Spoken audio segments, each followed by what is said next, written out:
할렐루야. 만나 뵙게 돼서 너무나도 감사하고 또 함께 예배드리게 돼서 또 너무나도 감사합니다.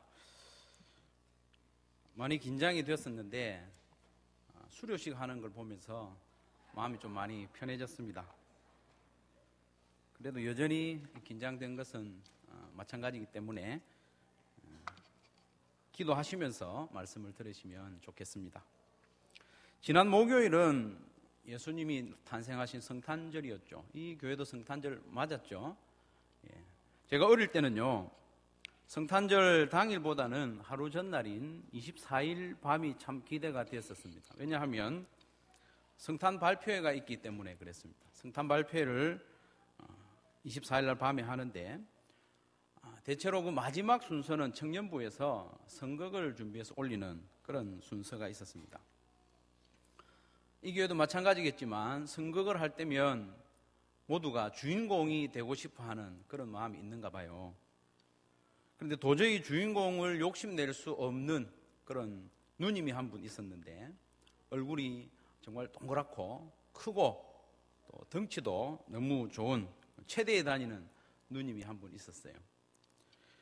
그때 그 선곡의 제목이 아마 빈방 있어요라는 그런 선곡이었던 것 같은데 그 누님이 맡았던 역할이 뭐냐 하면 여관집 여주인이었습니다. 아주 매정한 여주인 역할이었는데 그 역할에 얼마나 충실하게 임하는지 참 제가 은혜를 많이 받았습니다.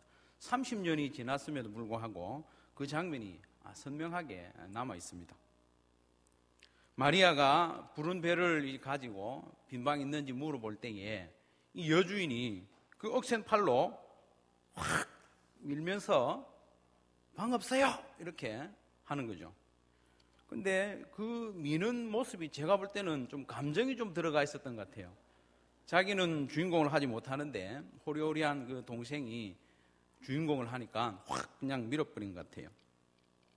저기 가서 처박히는 모습을 보면서 어린 마음에 내 마음에는 정말 예수님이 오실 빈방이 있는가 그런 생각을 할 만큼 그 연극이 은혜로웠습니다. 그 미는 장면에서 주인공의 역할은 아니었지만 그 역할을 열심히 하는 모습을 보면서 마음의 도전과 은혜가 되었던 것을 기억을 합니다. 성도 여러분, 오늘 설교 제목이 엘리야가 아니어도입니다. 쉽게 말하자면 주인공이 아니어도 라는 제목으로 바꿀 수 있겠죠. 우리가 신앙생활을 하면서 또 사회생활을 하면서 가정에서 어디서든지 생활을 할 때에 너무 주인공 하려고 애를 많이 쓸 필요가 없겠다 싶은 생각을 합니다. 잘못하면 억센 그 여관집 주인을 만날 수도 있습니다. 하나님께서 세워주신 그 자리에서 든든히 서 있는 그 사람이 누구나 하나님 보시기에 주인공이라고 저는 확신합니다. 그래서 하나님께서 세워주신 그 역할, 직분에 최선을 다하는 성도들이 되시기를 간절히 바랍니다. 하나님께는 의미 없는 시간도 없고 하나님께는 의미 없는 사건도 없고 하나님께는 의미 없는 인물도 없습니다. 그 역할에 충실하는 성도를 귀하게 보시고 기뻐하심을 우리는 말씀을 통해서 좀 살펴보려고 합니다. 오늘 4절까지만 읽었지만 본문은 사실 15절까지이고 18장 전체가 이 오늘 설교의 배경이라는 것을 좀 기억하고 말씀을 들으면 좋겠습니다. 본문을 4절까지 불러드린 게 참 잘했다고 생각이 듭니다.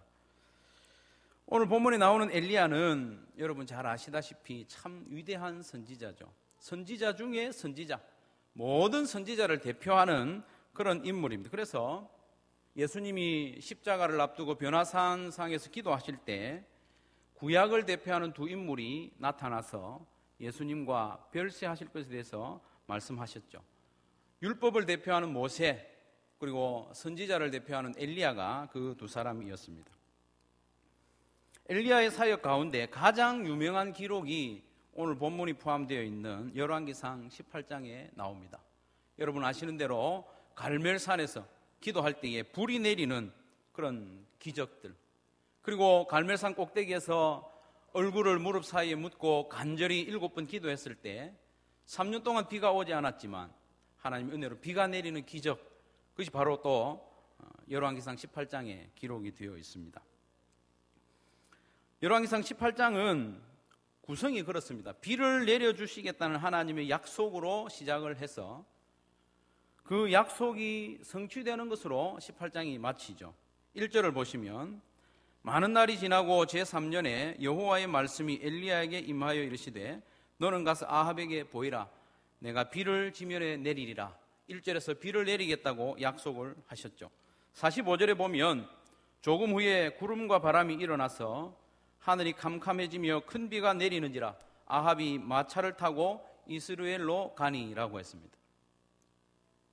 하나님께서는 1절의 약속과 45절의 이 성취 사이에서 세 단락의 교훈을 우리에게 영적인 교훈을 주고 있습니다. 1절에서 15절 말씀에는 엘리야와 오바댜의 만남을 말씀하시면서 엘리야가 모든 것을 다 한 것이 아니라고 우리에게 교훈하고 있고 16절에서 40절 말씀에서는 비가 내리지 않게 하셨던 그 원인을 먼저 제거하시는 내용을 우리에게 말씀하고 41절에서 46절 말씀에는 그래도 간절히 기도해야 비가 내리게 되는 것을 우리에게 말씀해 주고 있습니다.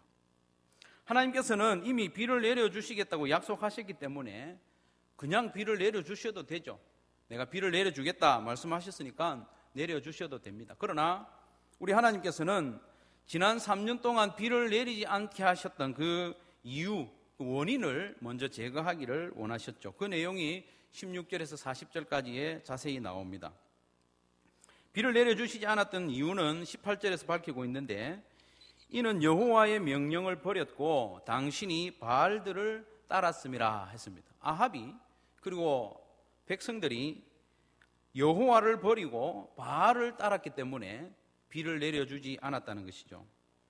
바알은 비를 내려서 땅을 풍요롭게 하는 신으로 알려져 있습니다.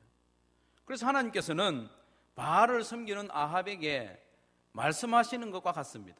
그래, 네가 의지하는 바알이 정말 비를 내려주는가 보자. 그리고 하나님께서는 비를 내려주지 않았습니다. 비는 물론이고 가나안 땅에서 너무나도 중요한 이슬조차도 내리지 않았다고 열왕기상 17장에 그렇게 말씀을 하고 있습니다. 많은 날이 지나고 다시 비를 내려주려 하시는데 먼저 바알이 비를 내려주는 신이 아니라는 것을 우리 하나님은 분명히 하고자 했습니다. 그래서 엘리야는 아합에게 말했습니다. 바알의 선지자 450과 아세라의 선지자 400명을 모아가지고 갈멜산에서 만나자. 거기서 대결을 하자 했습니다. 굳이 갈멜산을 선택한 것은 갈멜산이 바알이 가장 능력을 잘 행사하는 산으로 알려졌기 때문입니다. 거기서 바알의 선지자 450명이 아침부터 저녁까지 바알을 부르며 비를 내려달라고 부르짖어 기도했지만 아무 응답이 없었죠. 나중에는 칼과 창으로 자기들의 몸을 상하게 하고 피를 흘리게 해도 응답이 없었습니다. 갈멜산은 바알이 가장 능력 있게 행하는 곳이라고 했습니다. 그곳에서조차도 바알은 비를 내려주지 못하고 조롱을 당하고 있는 것이죠. 이제 엘리야의 차례가 되었습니다. 37절 38절에 보니까 엘리야가 기도합니다. 여호와여 내게 응답하소서, 내게 응답하소서. 이 백성에게 주 여호와는 하나님이신 것과 주는 그들의 마음을 되돌이키심을 알게 하옵소서 하매 이에 여호와의 불이 내려서 번제물과 나무와 돌과 흙을 태우고 또 도랑물을 다 핥았다고 했습니다. 할렐루야. 바알의 선지자 450명이 하루 종일 소리를 지르고 몸을 상하게 해도 비가 내리지 않았는데 엘리야가 하나님을 부르면서 응답하소서 응답하소서 외치니까 즉시 하늘에서 불이 내리고 번제물과 나무와 돌과 흙을 태우고 도랑의 물까지 다 핥았다고 말씀하고 있습니다. 이 놀라운 기적을 보고서야 이제 백성들이 말을 합니다. 그 백성들은 지금까지 바알과 여호와 사이에서 머뭇머뭇했다고 21절에 말씀하고 있는데 31절에 뭐라고 고백을 하는가 하면 모든 백성이 보고 엎드려 말하되 여호와 그는 하나님이시로다. 여호와 그는 하나님이시로다. 엘리야의 이름의 뜻이 여호와는 하나님이시다라는 뜻이거든요. 참 재미가 있습니다. 하나님께서 이적을 행하심으로 여호와는 하나님이십니다라는 고백을 백성들로부터 받아내셨고, 또 그 백성들의 손으로 모든 바알의 선지자를 잡아 죽이도록 명령하셨죠. 이렇게 비를 내리지 않았던 이유를 제거하신 이후에 하나님께서는 41절에서 46절 말씀에 엘리야가 간절히 기도했을 때 큰 비를 내려주셨다고 말씀을 하고 있습니다.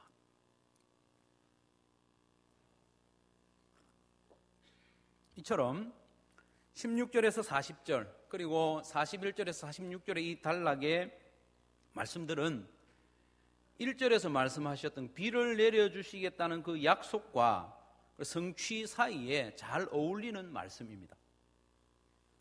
그런데 오늘 우리가 읽은 본문을 비롯해서 3절에서 15절의 말씀의 내용을 보면 비를 내리시는 일과 별로 관계가 없어 보여요. 물과 기름처럼 잘 섞이지 못하는 그런 모양입니다. 왜 굳이 하나님께서 이 말씀을 여기에 두셨느냐, 그것이 궁금하죠. 이 이야기의 흐름상 3절에서 15절의 말씀을 빼도 전혀 이상하지 않습니다. 3절에서 15절을 빼고 1절, 2절, 17절을 한번 제가 읽어보겠습니다. 많은 날이 지나고 제3년에 여호와의 말씀이 엘리야에게 임하여 이르시되 너는 가서 아합에게 보이라. 내가 비를 지면에 내리리라. 엘리야가 아합에게 보이려고 가니 그때에 사마리아에 기근이 심하였더라. 17절입니다. 엘리야를 볼 때에 아합이 그에게 이르되 이스라엘을 괴롭게 하는 자여 너냐, 이렇게 말을 하는 거죠. 하나님께서는 엘리야에게 비를 내려주시겠다고 하면서 아합에게 보이라고 했습니다. 17절에 바로 엘리야가 아합을 만나는 장면이 나오는데 그 중간의 말씀들을 빼도 전혀 이상하지 않고 오히려 더 자연스러운 문맥을 이루고 있는 것을 볼 수 있습니다. 성도 여러분, 그런데 하나님께서 굳이 이 엘리야의 갈멜산 위대한 승리를 기록하기 직전에 오바댜와 이 100명의 선지자에 대한 이야기를 끼워두신 것입니다.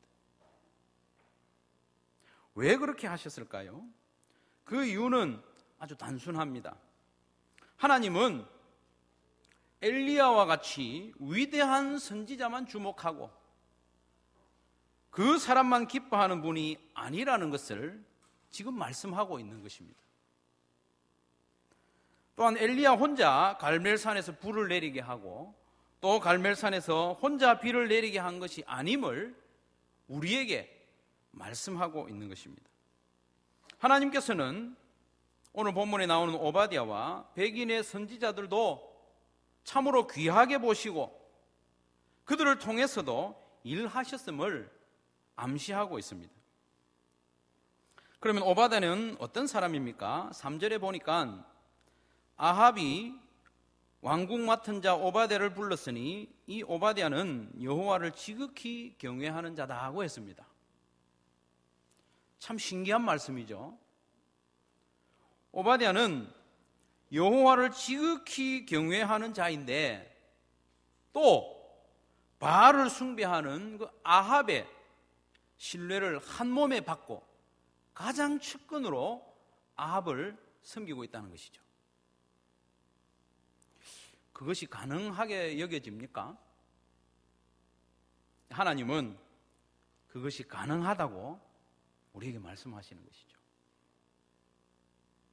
하나님을 지극히 경외하는 백성이라도 어두운 세상에서 인정받을 수 있고 신뢰를 받을 수 있다고 말씀하고 있습니다.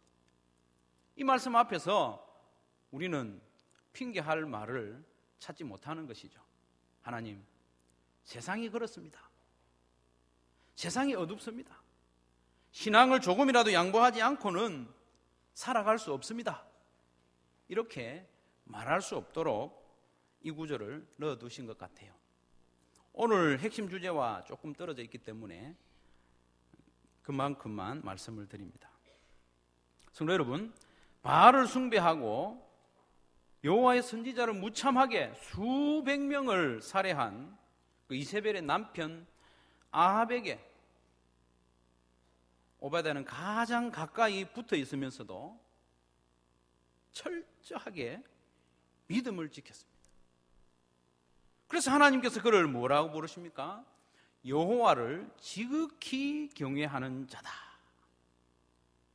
그 증거로 이세벨이 여호와의 선지자들을 다 멸할 때에 오바댜가 선지자 100명을 몰래 빼내서 50명씩 굴에 숨기고 떡과 물을 먹였다. 그렇게 4절에 기록을 하고 있지 않습니까? 성도 여러분, 엘리야는 정말 위대한 선지자 맞습니다. 맞습니다. 사람들이, 성도들이 엘리야를 그렇게 위대하게 여기는 이유는 엘리야는 큰 기적의 사람이기 때문입니다. 항상 위대한 기적을 행하는 사람이 바로 엘리야였기 때문에 기적이 엘리야를 크게 보게 만든 것이죠. 그러나 우리 하나님께서 이 오바댜를 귀하게 보신 이유는 그 반대입니다. 오바댜는 기적과 거리가 먼 삶을 살았습니다. 기적을 경험하지 못했지만 하나님에 대한 믿음을 지키고 여호와를 지극히 경외하는 자라고 인정받을 만큼 살았던 사람이 바로 오바댜이죠. 엘리야는 3년 동안 시돈의 사르밧에서 아합의 칼을 피해서 지내고 있었는데 엘리야는 날마다 기적을 경험했지 않습니까? 사르밧에 있던 그 과부가 가지고 있던 것이 무엇입니까? 한 움큼의 가루와 또 기름 조금을 가지고 있었는데 그 여인이 날마다 엘리야를 먹였던 것입니다. 한 움큼의 가루와 몇 방울의 기름이 없어지지 않았습니다. 얼마 동안요? 3년 동안. 날마다 엘리야는 기적을 경험하면서 비록 도망자의 생활이지만 날마다 기적을 경험한다면 좀 견딜만 하지 않겠습니까? 힘든 생활이지만 하나님께서 날마다 기적을 일으켜서 나를 먹여 살려주신다면 그래도 좀 힘이 나고 견딜만 하지 않겠습니까? 그런데 오바댜는 그런 기적을 경험하지 못했습니다. 아합 곁에서 지금 목숨을 걸고 믿음을 지키고 있는 거예요. 자기의 믿음만 지킨 것이 아니라 숨겨둔 100명의 선지자들을 먹여 살리면서 처절한 삶의 현장에서 믿음을 지키고 자기에게 맡겨주신 사명에 충성하며 살아가는 사람이 바로 오바댜라는 것이죠. 100명의 선지자를 먹였던 그 떡과 물은 기적을 통해서 주신 것이 아닙니다. 3년 동안 이어졌던 그 가뭄과 기근 가운데서 어렵게 떡을 구하고 물을 구해서 먹여 살렸습니다.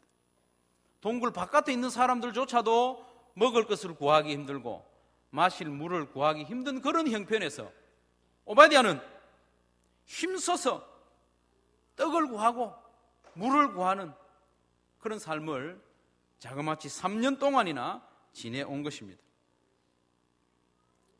떡과 물을 구한다고 해도요, 선지자들에게 전해주는 과정이 얼마나 살벌했겠습니까? 열왕기상 17장 말씀에 보면 아합이 엘리야를 찾아다니지 않은 곳이 없다고 했습니다. 외국까지 찾아다녔다고 기록하고 있는 것으로 보아서 아합은 지금 혈안이 되어 있는 상황입니다. 그런 상황에 한두 명도 아닌 100명의 선지자에게 먹일 떡과 물을 공급한다는 것은 정말 목숨을 건 일입니다. 그 일을 3년 동안 감당한 사람이 바로 오바댜라는 것입니다. 그러니 우리 하나님 보시기에 이 오바댜가 어찌 귀하지 않겠습니까? 어찌 사랑스럽지 않겠습니까? 그래서 하나님은 엘리야의 기적을 소개하기에 앞서서 오바댜를 칭찬하고 지금 자랑하고 있는 것입니다. 오바댜를 보아라. 이 오바댜는 기적이 없어도 믿음을 지키고 기적이 없어도 맡은 사명에 충성하는 사람이야. 여호와를 지극히 경외하는 사람 오바댜를 보아라. 우리 하나님께서 지금 자랑하고 있는 것입니다. 한 번으로 모자라서 12절에도 한 번 더 말씀하시는 것을 볼 수 있습니다. 마치 욥기 1장 8절에서 하나님이 사탄에게 욥을 자랑하시는 것처럼 여호와께서 사탄에게 이르시되 내가 내 종 욥을 보았느냐? 그와 같이 온전하고 정직하여 하나님을 경외하고 악에서 떠난 자가 세상에 없느니라. 하나님은 마치 욥을 자랑하는 것처럼 지금 오바댜를 자랑하고 있는 것입니다. 사랑하는 성도 여러분, 기적을 행하는 엘리야가 아니어도 고통과 시련과 고난 가운데서 믿음을 굳게 지키는 이 오바댜를 하나님은 깊이 사랑하시고 자랑하셨다는 것을 그 하나님 아버지의 마음을 읽을 수 있기를 간절히 바랍니다. 우리 하나님은 큰 일꾼 엘리야와 같은 위대한 사람만 주목하시는 분이 아니라는 것입니다. 온 세상이 우상을 섬기고 바알을 섬길 때에 담대하게 믿음을 지키고 여호와를 경외하며 하나님께서 그에게 맡겨주신 사명에 충성하고 충성하는 이 오바댜를 하나님께서는 지극히 사랑하셨고 자랑하셨던 것을 여러분 마음에 꼭 새기시기를 바랍니다.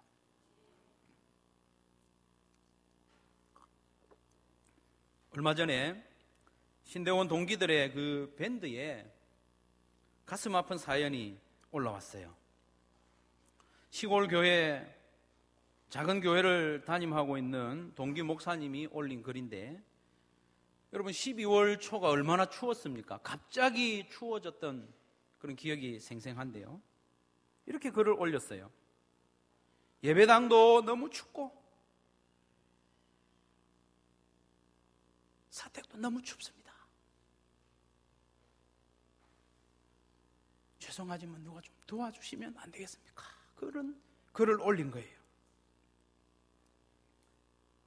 얼마나 추웠으면 마음이 아팠어요. 그래서 네이버를 통해서 그 교회 주변이 어떤지 살펴보니까 정말 시골이었고 마을을 다 합쳐도 사람이 많이 살지 않는 듯해 보였어요.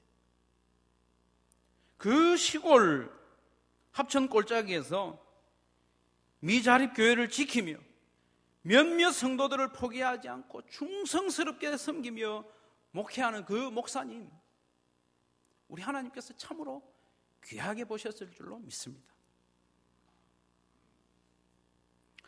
우리는 대개 생각하기를 큰 교회, 유명한 목사님을 하나님은 특별히 기뻐하시겠거니 생각합니다. 그러나 우리 하나님은 그런 분이 아닙니다. 시골의 작은 교회, 몇 안 되는 성도들을 붙잡고 씨름하는 이름 없는 목회자라도 우리 하나님께서는 기뻐하시고 자랑하신다는 것입니다. 이것을 꼭 믿으시기를 바랍니다. 교회 안에도 보면 사람들은 알아주지 않지만 하나님께서 기뻐하시는 종들이 많이 있습니다. 한소만 교회도 그런 분이 많이 있을 줄로 압니다. 저도 한 교회에 오랫동안 섬기다 보니까 작은 일에 또 사람들이 알아주지 않는 일에 묵묵히 충성하는 성도들이 눈에 다 들어오는 것이죠. 그분들의 섬김을 보면서 얼마나 기쁘고 은혜를 받는지 몰라요. 요즘처럼 추운 겨울에 정말 아침 일찍 나와서 주차 안내를 하는 집사님을 보면서 큰 은혜를 받습니다. 주일학교 공부를 시작하기 전에 방마다 다니면서 청소도 하고 아이들이 오기 전에 방을 따뜻하게 데워주는 그런 집사님들의 섬김을 보면서 어떤 때는 설교를 듣는 것보다 더 큰 은혜를 받습니다. 우리 하나님 아버지의 마음도 다르지 않다고 믿습니다.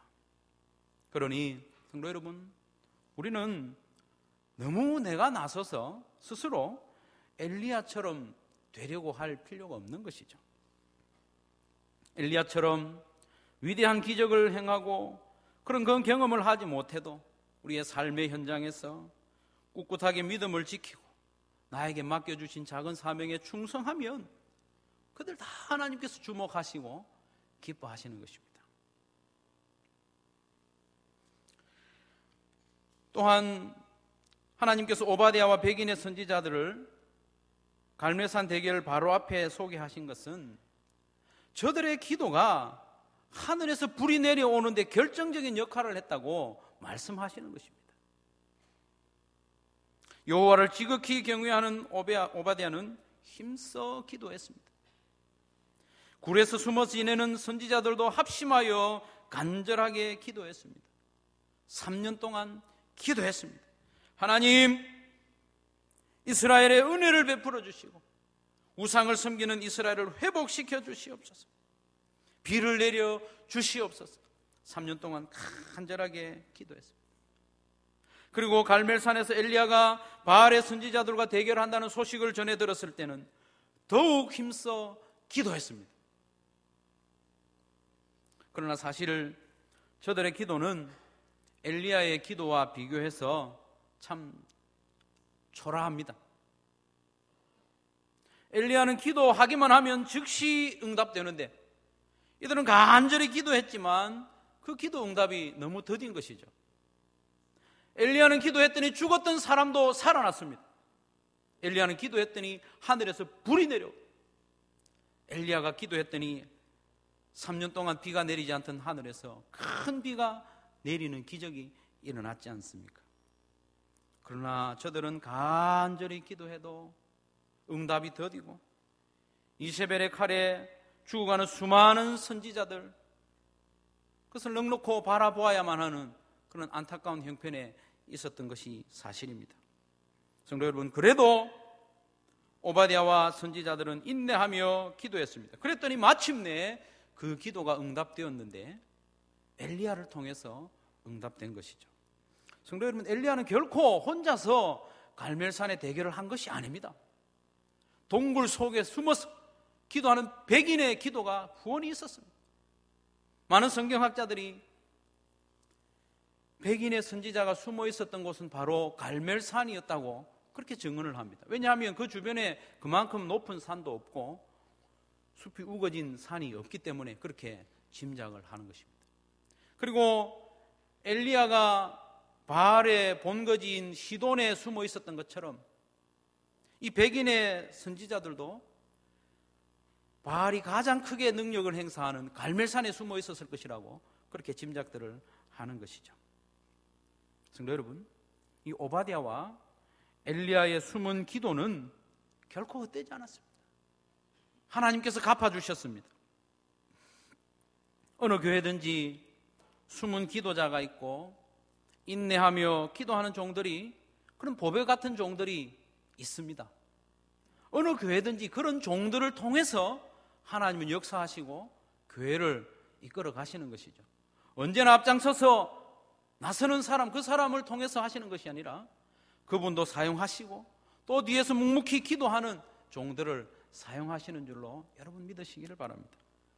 제 모교회에 박도순이라는 권찰님이 있었어요. 늦게 예수님을 믿었기 때문에 집사가 되지 못하고 구역의 권찰로 이렇게 수고를 했는데 얼마나 이분이 충성스러운지 몰라요. 무엇보다도 기도하는 일에 이분이 충성을 다했습니다.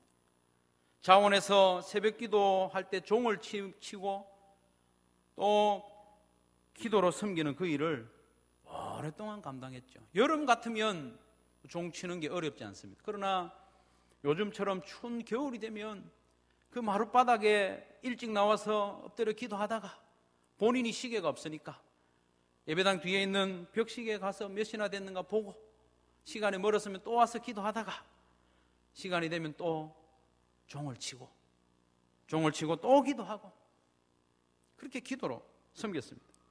물론 이분이 기도했을 때 기적적으로 병자가 낫거나 놀라운 일은 일어나지 않았습니다. 그러나 이 연약한 여인이요, 한결같이 기도로 교회를 섬겼어요.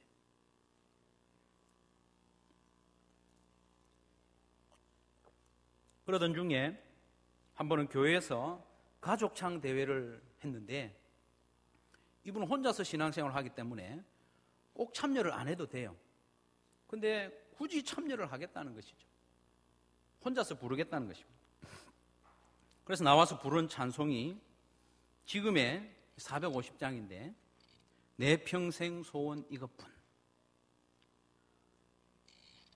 제가 지나가는 말로 듣기로 이명우 목사 노래 좀 잘하나 이렇게 궁금한 분들이 있다 해서 긴장이 되지만 이분이 어떻게 찬송을 했는지 개사를 해서 불렀어요. 내 평생 소원 이것뿐 종 땡땡 치다가 이 세상 이별하는 날 주 앞에 가리라. 이 권찰님은요, 자기가 부른 그 찬송대로 종을 열심히 치고 기도를 열심히 섬기다가 소천을 했어요. 그러니까 어떤 일이 일어났는가 하면 성도들이 그 새벽에 종 치는 거 서로 하려고 내가 하겠습니다 하는 것을 보았습니다. 그 연약한 여인의 기도와 섬김이 성도들이 보기에도 너무나도 귀하게 보였던 것이죠. 기적이 일어나지 않았습니다. 병자가 일어나지 않았습니다. 그렇지만 그 여인의 한결같은 기도, 인내의 기도, 그것이 너무나도 귀하게 보였던 것이죠. 우리 하나님 보시기에도 역시나 귀하게 보셨을 것이 틀림없습니다.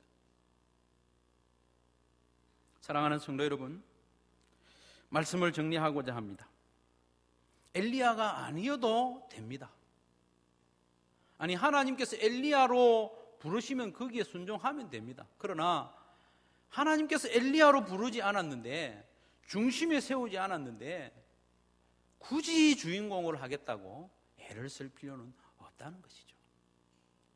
이 시대는 슈퍼스타에 열광하는 시대입니다. 교회 안에도 그런 풍조가 이미 들어와 있지 않습니까? 교회도 큰 교회가 인기가 있습니다. 유명한 목사님 대접이 대단합니다. 그러나 우리 하나님의 생각은 좀 다르다는 것이죠. 엘리야와 같이 위대한 일을 행하지 못해도, 엘리야와 같이 기적을 행하지 못해도 그 살아가는 삶의 현장에서 믿음을 굳게 지키고 맡겨주신 작은 일에 충성하며 기도로 섬기는 그런 정도를 우리 하나님께서 기뻐하시고 주목하시고 사랑하신다는 것이죠. 이제 곧 2015년이 시작될 것인데, 성도 여러분, 엘리야가 아니어도, 우리가 엘리야의 모습으로 교회를 섬기지 못해도 하나님이 기뻐하시는 믿음의 사람, 충성의 사람, 기도의 사람으로 다 섬기시기를 바랍니다. 그럴 때에 하나님께서 사랑하시고 기뻐하시고 자랑하시고 또 귀한 한소만 교회의 귀한 일꾼으로 섬길 수 있을 줄로 믿습니다. 그런 종들이 다 되시기를 주님의 이름으로 축원합니다. 한번 기도하겠습니다. 하나님, 우리가 마음을 낮은 데 두게 하여 주시옵소서. 삶의 현장에서 어떤 어려움이 있더라도 믿음을 굳게 지키며 하나님께서 세워주신 그 자리, 맡은 직분에 충성하게 하여 주시옵소서. 기도에 더욱 인내하게 하여 주시옵소서. 그래서 2015년에는 더욱 하나님의 기쁨이 되며 주의 교회를 더 잘 섬기는 종이 되게 하여 주시옵소서. 예수님의 이름으로 기도드리옵나이다. 아멘.